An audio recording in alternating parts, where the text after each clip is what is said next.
para mí un privilegio compartir con ustedes esta noche testimonio. Le doy gracias a Dios porque no es fácil, y menos cuando no tengo de pronto la facilidad de hablar en público y un público tan excelente como ustedes. Entonces, eh, se me quebranta de pronto la voz, pero voy a hacerlo de la mejor manera posible.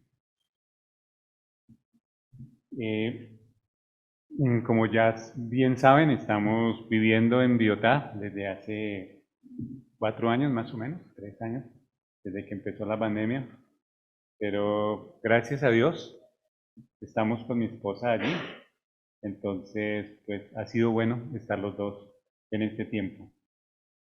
Y hemos podido, en un principio fue difícil conectarnos, teníamos que salir al pueblo, a veces a sentarnos al parque a que nos entrara la señal. Otras veces había toque de queda y nos tocaba salir también al pueblo y ya los soldados nos veían por ahí caminar, pero no nos decían nada, pero la idea era conectarnos y estar conectados con la iglesia. Y, y tomando un poquito de fuerza, entonces leí Isaías 41:10, dice, no temas porque yo estoy contigo, no desmayes porque yo soy tu Dios, que te esfuerzo. Siempre te ayudaré y siempre te sustentaré con la diestra de mi justicia. ¿Cómo era mi vida antes de conocer a Cristo?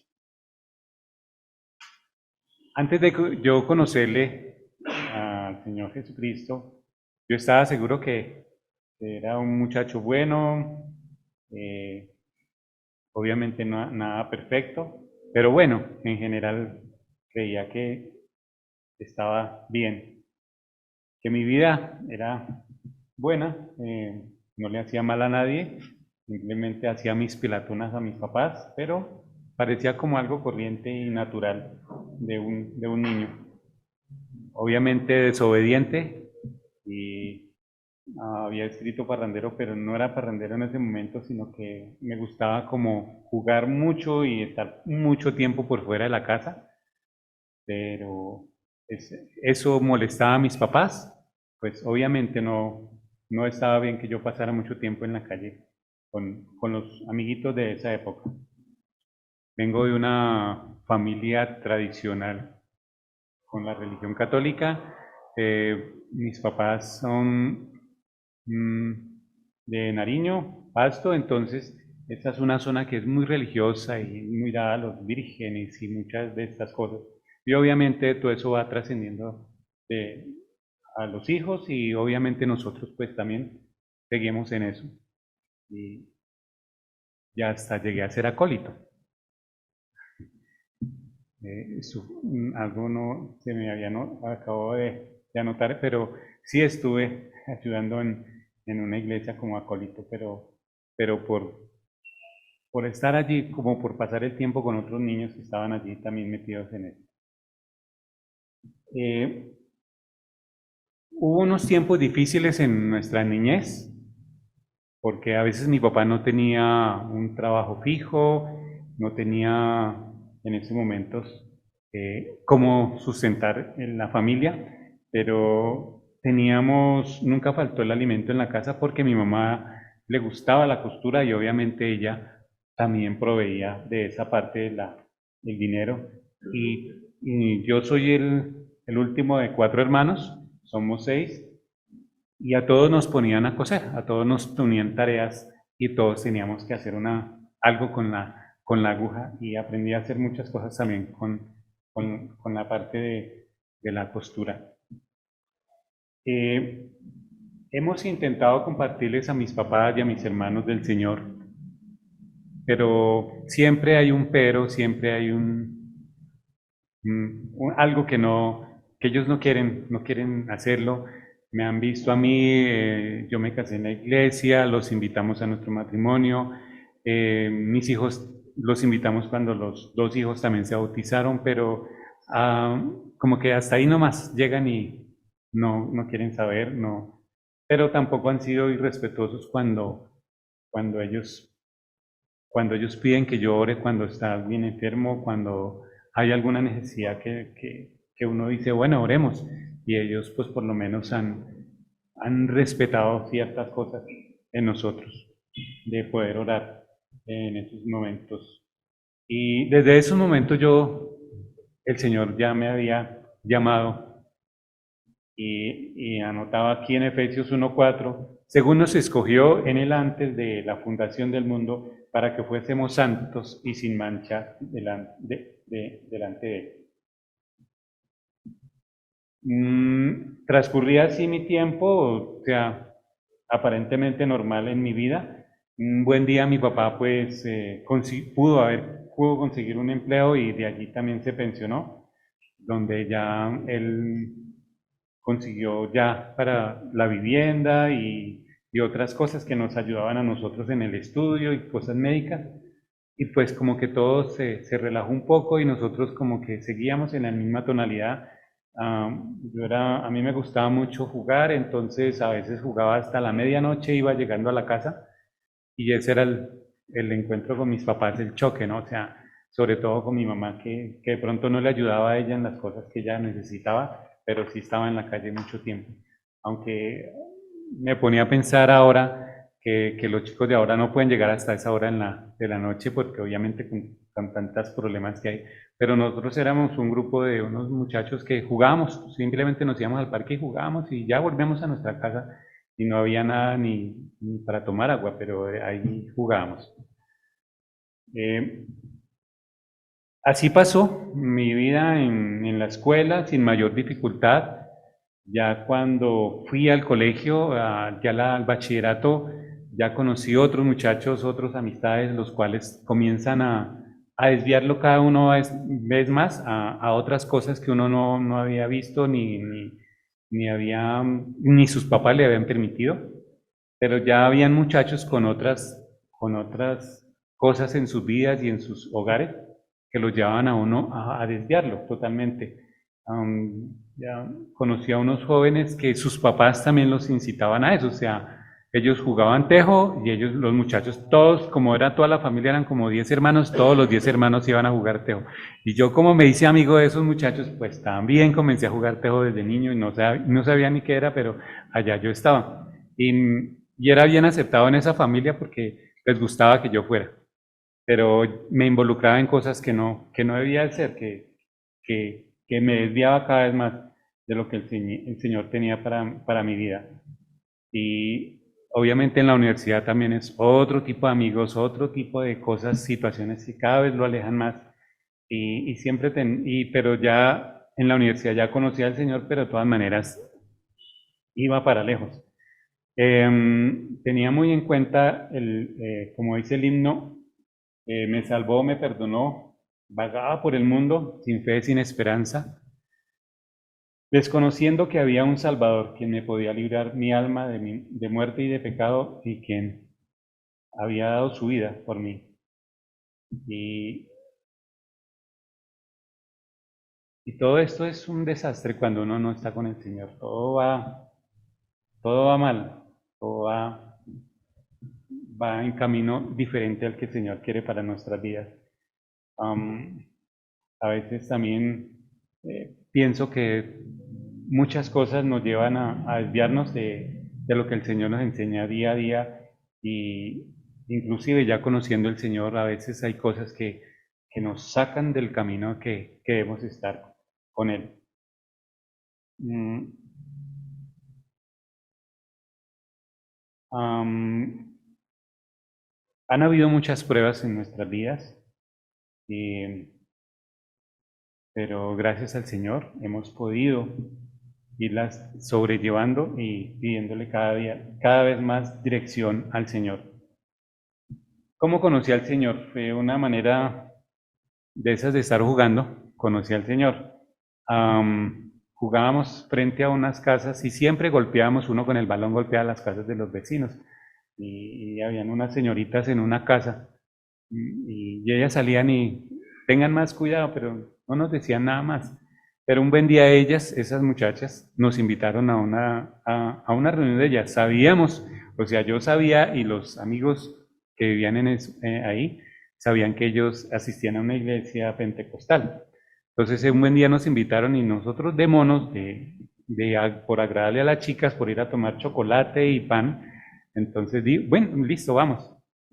Fuimos, acompañamos ese día y fue el primer día que escuchamos de algo diferente de Dios, ¿no?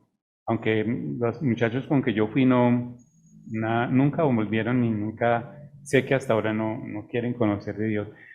Pero, pero yo fui, nos arrodillamos ahí delante, nos arrodillaron y hicieron una oración y yo pues de pronto dije sí, pero eso como que dije sí como por compromiso y tomarme el chocolate, ¿no? Pero no, nada más, nada que ver. Am, Hubo un accidente que tuve cuando perdí la falange y media de mi dedo, entonces le eché la culpa, dije, fue por ir allá. La culpa es de Dios, ¿no? La culpa fue, y no fue así. De- Después de todo el tiempo que he conocido al Señor, es que el Señor tenía un propósito, y todavía no lo sé, pero sé que tiene un propósito, de que haber perdido, y fue muy duro para mí, yo ya estaba en tercero de bachillerato, y yo me había preparado porque dije, el tercero lo voy a hacer perfecto, porque sé que el que hace el tercero de bachillerato es para el resto de su estudio y universidad. Y sí, traté de aprenderme esa álgebra al derecho y al revés, hice muchos ejercicios. Ese fue el año que creo que fui más juicioso. Y además estuve convaleciente por lo del dedo.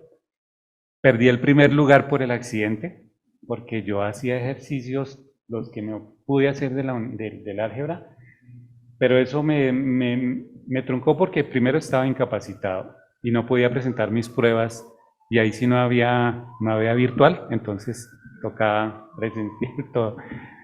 Pero me afectó mucho porque duré casi un año que no sacaba mi mano del bolsillo. Parecía que no tuviera brazo, me andaba con el brazo. Tenía, no sé, sentía vergüenza apenas de haber perdido el dedo, pero no, pero le seguía echando la culpa a Dios de lo que me había sucedido. Pero un buen día se subió un señor a un bus sin los dos brazos. Fue el momento en que yo dije, pero si el señor se subió sin brazos, yo me estoy escondiendo por una falange y media que me hace falta. Dije, no más, y ya. Fue el momento que tomé esa decisión, pero seguía bravo con el señor. Posteriormente, por seguir jugando, pero ya básquetbol, ya no jugué fútbol, sino básquetbol. Cambié de amigos, ya de los que estaban en ese tiempo, y ahí conocí a Jorge Ávila, que vivía cerca a mi casa, pero no nada que ver, que éramos amigos. Lo veía y veía al papá de él, pero no, o sea, nunca fuimos amigos y vivíamos en el mismo barrio y por la misma cuadra vivíamos. Lo conocí por otro amigo y él fue el que comenzó a invitarme a la iglesia. Y no fue una vez, fueron muchas veces y muchas veces le quedé mal, pero muchas veces él me esperó y pues como uno anda en desorden su vida, los sábados siempre habían reuniones y fiestas, entonces el domingo para madrugar a las 9 pues era un bien difícil y bien complicado, pero él persistió y gracias a esa persistencia de él, lo acompañé un buen día a la iglesia, después él llegaba a mi casa a golpearme, me cogía como dormido, me tocaba rápido arreglarme y salir con él, porque ya me da vergüenza decirle, espéreme tanto, no voy, pero fue de esa manera que yo conocí la iglesia, fue la primera iglesia que había de los aposentos en Teusaquillo, con Brian Keller, y allí empezó el, el caminar con Cristo, aunque no era muy desordenada mi vida, entonces no quería ni hacer la oración de fe y menos bautizarme porque era más compromiso, porque así lo ve uno cuando comienzan los pies del Señor, ¿no? Cada vez que uno va aceptando algo como es más compromiso, pero así es, la vida cristiana es así, es de un compromiso diario y toda la vida hasta morir. Fue la manera que yo conocí al Señor Jesús. Un buen día fui quebrantado por la palabra y dije, listo, ya acepto. Esa vez sí acepté al Señor, no como lo había hecho la vez anterior por motivos diferentes, pero esta vez sí fue que tomé la decisión de aceptar al Señor Jesucristo en mi vida. quien murió allí en la cruz por mis pecados. Entonces, ahí, ahí fue cuando comenzó la lucha ya de la carne, de seguir o no seguir, de servir o no servir. Pero gracias a Dios tomamos la decisión de seguirle. Ahí ya, ahí en Romanos 3:23 dice, por cuanto todos pecaron y están destituidos de la gloria de Dios, notaba que estamos todos destituidos, que estamos lejos de Él. Entonces íbamos aprendiendo cada vez la palabra, aunque, aunque me hubiera gustado aprender en ese tiempo más, porque actualmente hacemos cursos, leemos más, nos instruimos más. De pronto en ese tiempo lo hacíamos más como de juego, como de asistir a una reunión, de compartir con los jóvenes, porque ya conocí otros jóvenes, nos conocimos muchos jóvenes de esa época, algunos sí están actualmente en las iglesias, otros no, sé que otros han dado su giro contrario, pero gracias a Dios estamos ahí. Y también recordaba que en Romanos 10:9 dices que si confesares con tu boca que Jesús es el Señor y creyeres en tu corazón que Dios le levantó de los muertos, serás salvo, porque con el corazón cree para justicia, pero con la boca se confiesa para salvación. Y Juan 1:12 dice, mas a todos los que le recibieron, a todos los que creen en su nombre, les dio potestad de ser hechos hijos de Dios. Y eso nos llenaba muchísimo en esa oportunidad, muchos jóvenes, y sé que algunos están hasta ahora dirigiendo algunas iglesias, pero faltaba también el bautismo, ¿no? El otro compromiso que tampoco lo quería hacer, o sea, había un compromiso que ya había empezado, pero el compromiso del bautismo también era otro que uno como que sí, como que lo piensa mucho, mucho, como que es dar otro pasito y ese pasito también va costando muchas cosas que uno tiene que ir dejando de su vida anterior. Recuerdo que fue en un cierto paseo a Boquerón, también iba por el paseo, porque en esa oportunidad se hacían paseos a Boquerón, a Mesitas, y eran los bautizos. Entonces, bueno, fuimos al paseo y todos se bautizaron, pero yo no. Pero algo, estábamos en la mesa y Brian pasó por ahí, me vio y yo haciéndome el loco, pero, y alguien le dijo, Señor, Señor, pero por hacerle una broma, pero él dijo, no todo el que me dice Señor, Señor, entrará en el reino de los cielos, sino el que hace la voluntad de mi Padre que está en los cielos. Y el Señor tenía la razón, el Señor quería que hiciéramos su voluntad, que siguiéramos los pasos, que siguiéramos en los caminos de Él y que ese paso del bautismo también era lo que el Señor quería para mi vida.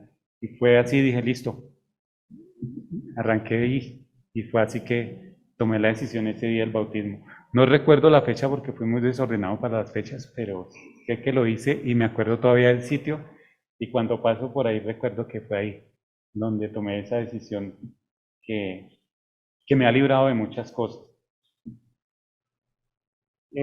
Otra cosa que me impactó muchísimo fueron los campamentos en Villa de Leyva, pero los primeros campamentos sí fueron campamentos. Nos tocaba duro porque eso comenzó la construcción, eh, los pisos eran en barro, no había ventanas, eran en plástico, no había agua caliente, nos tocaba a nosotros mismos preparar los alimentos, a nosotros mismos lavar la loza, hacer el aseo de todo el campamento, los grupos que se formaban, eso era un buen paseo y teníamos bastante trabajo que hacer también con todo eso. Pero eso fue un buen tiempo en los campamentos. Y algo que me gustó de los campamentos también, que ahí conocí a mi esposa. Allí conocí a la señorita Gladys Mango, en esa época también en un campamento de jóvenes. Y el día del campamento, yo llegué al campamento, pues a mí me gustaban los paseos y trataba de asistir a todos y preciso llegó ese día del campamento en la 43, allí en la iglesia. llegó el bus y ya todos a subirse al bus y Carlos Ávila me dijo, mire, le presento una paisana. ¿Y paisana? Y bueno, entonces me presentó a la señora, a la señorita Gladys y ella estaba con su hermana. Entonces yo pensé que también era, sí, era paisana, pero no, no era paisana. Era de más lejitos, de más abajito. Ella es limeña, es del Perú, entonces, pero tenía cierto algo en su voz pero no, ella no. Ella iba en su carro, yo, visto, nos conocíamos, nos saludamos y yo me subí en el bus y a hacer la recocha ahí en el bus y todos ahí gritando un rato. Llegamos al, llegamos al campamento y Gladys, ella tampoco estaba muy de acuerdo con el cristianismo. Su hermana sí, porque ella fue la que le invitó, Vilma Mango. Y ella como iba estrenando carro, iba en su carro, no sabía manejar. No sé cómo llegó allá, pero llegó. Estaba aprendiendo a manejar y era la primera vez que salía a carretera. Entonces, fue a Villa de Leyva, pero por conocer Villa de Leyva y sus alrededores, pero no por las conferencias ni por la música, porque no le gustaba la música ni cantar. O cantar sí, pero no la música que se canta en la iglesia. Am, pero a veces somos tercos y contumaces en nuestras cosas. Ella, por salir, sin experiencia mucha en el timón, en ese tiempo todos esos caminos eran destapados, y mucha tierra y eso se resbalan los carros, hay muchas cunetas y entonces salió un buen día, creo que el domingo salió, llegamos el sábado, pero el domingo salió a conocer el Santo Exeomo, no tengo idea por ahí, golpeó el carro, se enterró, bueno, cuando llegó al campamento otra vez, pues ya me enteré después como ella me contó, pues ella tenía miedo y vergüenza de llegar y que la regañaran o le dijeran, oiga, mira lo que usted hizo por no venir a hacer lo que estaba haciendo. Pero no, encontró mucha misericordia de parte de todos los hermanos, mucho amor, y le brindaron mucho afecto y no, antes trataron de ayudarle y acomodar. Yo también estaba ahí detrás porque algo, algo me decía que de pronto, no sé, el Señor tenía dispuesto. Entonces yo también como conocí algo de los carros, entonces le dije, no, yo le ayudo, yo le colaboro. Y no sé cuánto. Fue, fue ahí por un carro que empezó nuestra amistad. Y, y bueno, cuando ya se terminó el campamento, ya nos devolvíamos, entonces ella ya no se dijo, ¿será que alguien me puede acompañar para no devolverme, sino por si algo le sucede al carro? Entonces, ¿quién anda?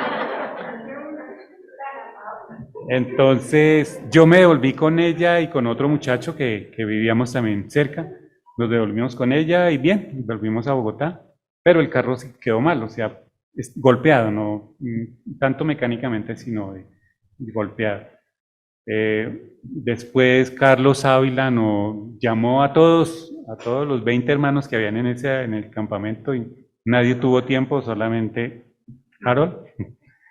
Entonces comenzamos ahí, yo iba a llevar al taller, pero fue un arreglo que duró como un mes, porque yo todos los días recogía el carro, lo llevaba al taller y lo devolvía. Entonces fue un arreglo muy largo, no tan costoso, pero sí muy largo. Ahí ya hace 35 años estamos con él, visitándonos y acompañándonos con la señora Gladys. Nos casamos en la iglesia de El Salitre. Nos casó Guillermo Loudon, su esposa estaba todavía en esa época. Nancy estuvo en el piano, tocaba muy bien el piano. Y dirigió Carlos Ávila, que es hermano de Jorge Ávila. Jorge Ávila estaba ayudando con las Biblias y con los arcos. Bueno, algo hizo ahí ese día.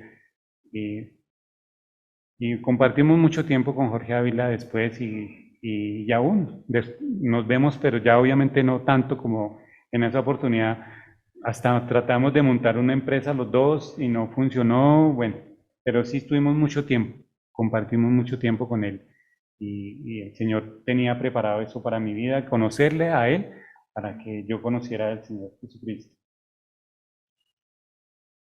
Eh,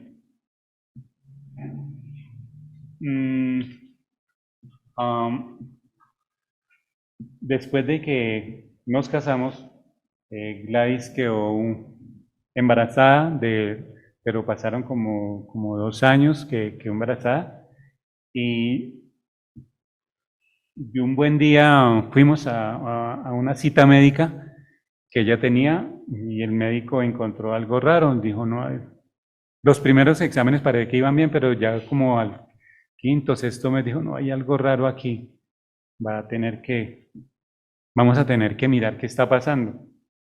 Bueno, pasó un mes más y dijo, no, hay algo más raro todavía, no, hay algo que no nos cuadra aquí con la cuestión médica. Em, tiene, si sigue así de mal, tendrían que abortar. Oh, eso fue un golpe durísimo para nuestras vidas porque no lo concibíamos de esa manera, ya conociendo al Señor Jesucristo y Gladys ya también había recibido al Señor Jesucristo, se había bautizado también. Entonces, bueno, ¿qué nos toca ahora hacer? ¿Qué podemos hacer? Hablamos con los ancianos en esa oportunidad, con Loudo, con Brian Keenan, y dijeron, no, la vida es de Dios y Él es el único que puede tomar decisión sobre la vida del bebé. Y nos toca orar y esperar a orar. Al séptimo mes, Gladys estaba trabajando, eh, entonces tenía un jefe muy complicado, pero no sé cómo la vio llegar a la oficina que le dijo, ¿qué pasó? Dijo, no, que me mandaron descansar un mes por si algo, si funciona ese tiempo de descanso, tengo que guardar reposo absoluto y no sé. Y él no sé cómo la vería el jefe, que le dijo, no, váyase el mes. Ya bueno, el Señor estaba orando en ese momento. Faltando como 4 días para que se acabara el mes de descanso, fuimos a visitar a mis papás. Mis papás estaban contentos por la llegada del nieto. Mi mamá había hecho unas costuras, yo también. Yo ya, como ya sabía coser, entonces yo había hecho camiseticas, las había bordado, no. Estábamos, estábamos muy contentos por esa parte. Pero faltando 4 días, fuimos a visitar a mis papás y en ese momento creo que el Señor tomó la decisión por el bebé y ese día creemos que falleció el bebé porque Gladys sintió un fuerte sacudón en su vientre y como que todo quedó calmado y ya no volvía a sentir nada y dijimos, bueno, al- pensábamos que era normal, pero al día siguiente sí fuimos al médico donde finalmente le hicieron la ecografía y dijeron, el bebé ha fallecido, o sea, ya eso fue duro porque a pesar de sabíamos que los médicos habían dicho que si el bebé nacía iba a vivir en el hospital o muy enfermo, grave, porque tenía muchas complicaciones por lo que se veían en su transcurso de la gestación. Entonces, bueno, nosotros dijimos, bueno, si nos toca pasarlo en el hospital o si vive poquito tiempo, pues será lo que el Señor quiera.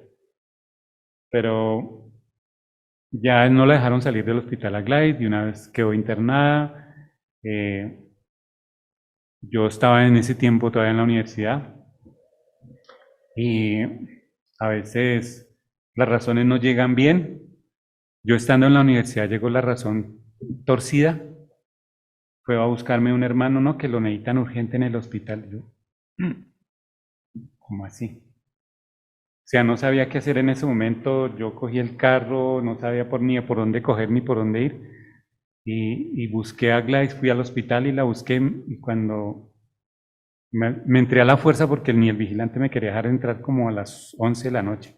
Pero dije, no, es que me llamaron, no me querían entrar. Me entré a la fuerza y pude entrar hasta donde estaba la sala de partos y pregunté, me dijeron, no, pero si ya está bien. Dije, pero es que me acaban de decir otra cosa. No, no, ya está bien.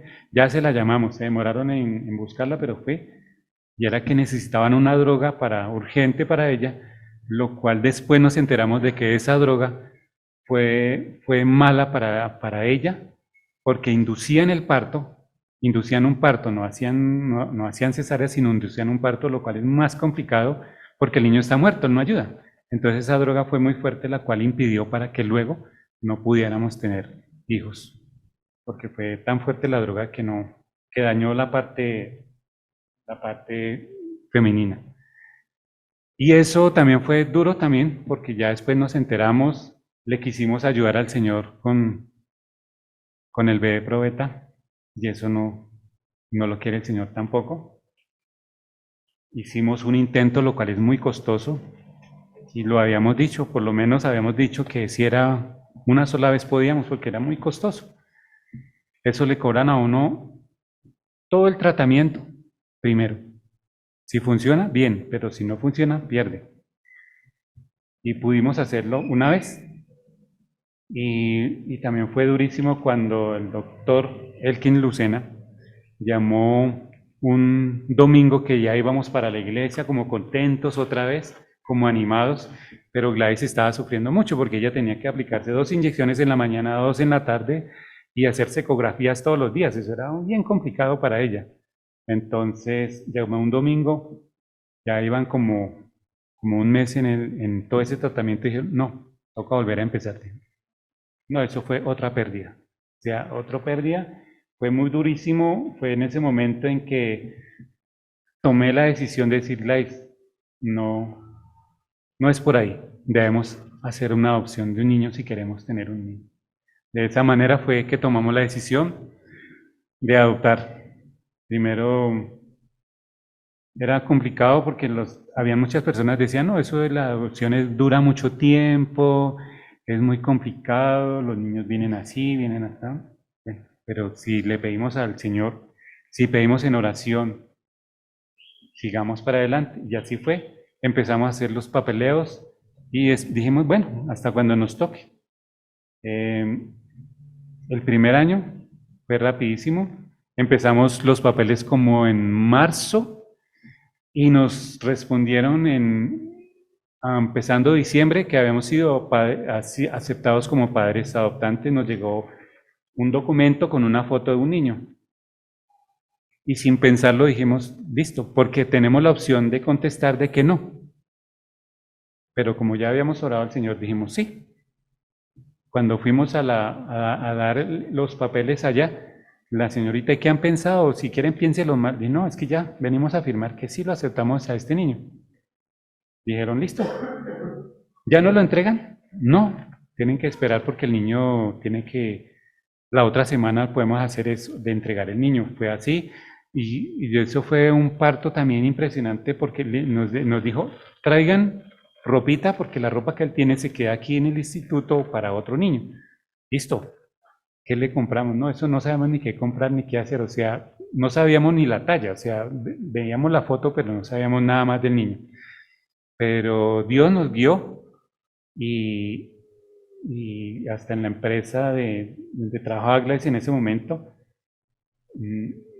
había un señor de ciudadanía judía y él les regaló una chaqueta, como era la fábrica de calzado, eso le regalaron varios zapatitos, ¿no? Eso estaban todos felices.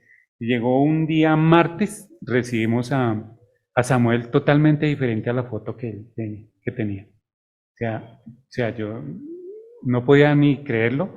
Después vi fotos en donde él estuvo, que no vimos nosotros, que nos tomaban fotos, porque nosotros era tanta la ilusión de recibir a Samuel, le pusimos Samuel, él viene con otro nombre, pero le pusimos Samuel porque también ese nombre lo habíamos escogido para el primer niño.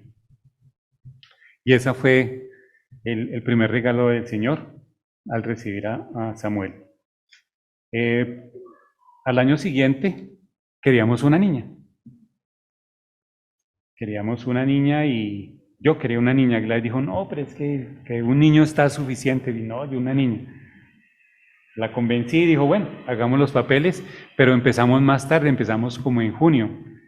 Y dijimos, bueno, pero el Señor obró de tal manera que en diciembre otra vez nos regalaba otra niña. Samuel duró como casi 15 días sin hablarnos al principio, porque él venía de un jardín infantil, entonces él casi no hablaba, o sea, primero me habló a mí, después a Gladys. A mí me dijo, papá, un buen día, pero a Gladys no le decía nada, o sea, no. Y yo me bajaba del carro y el niño se bajaba mío, detrás mío. No quería saber, no sé si nos contaron después que había tenido una amiguita, la que se llevaron primero, o sea, que la adoptaron primero y él sufrió mucho porque era su amiguito. Pero finalmente también él dijo mamá y fue el momento en que el niño comenzó a hablar. En cambio, Karina esa llegó hablando desde un principio. Esa niña hablaba todo y no, era totalmente diferente. Pero fue en el siguiente diciembre que nos dieron a Karina. Y bueno, ha sido maravilloso, nos duele mucho la posición que toma Samuel en este tiempo de no estar con nosotros, de no seguir al Señor y les pedimos oración por la vida de él. Ana Karina, gracias a Dios, está bien, ella se casó, ya casi 12 años de casada, vive en Brasil con su esposo, trabajan en la iglesia en Belén de Pará, están muy comprometidos con la enseñanza allí, con la palabra, y es de gran regocijo saber de que ella estuvo allí y ella también estuvo en el Instituto de Palabra de Vida, también 4 años, y allí fue donde conoció a su esposo, al Cid Cabaleiro, y yo le dije que le había mandado a estudiar, no a conseguir esposo, pero finalmente se casaron, pero gracias a Dios, con un buen muchacho y están bien y ahora era poquito lo que les quería contar, ya se me acabó la resma, pero ese es mi testimonio de lo que ha hecho el Señor en mi vida y lo que seguirá haciendo, porque a veces creemos que no las sabemos todas, pero no. A veces tropezamos fuerte y rompemos la cabeza y es cuando vemos que nos falta tomarnos más de la mano del Señor. Pero gracias a Dios le conozco a Él y, y seguimos para adelante. A pesar de las dificultades, seguimos luchando por seguir de la mano de Él. Muchas gracias por la atención. Muy amables.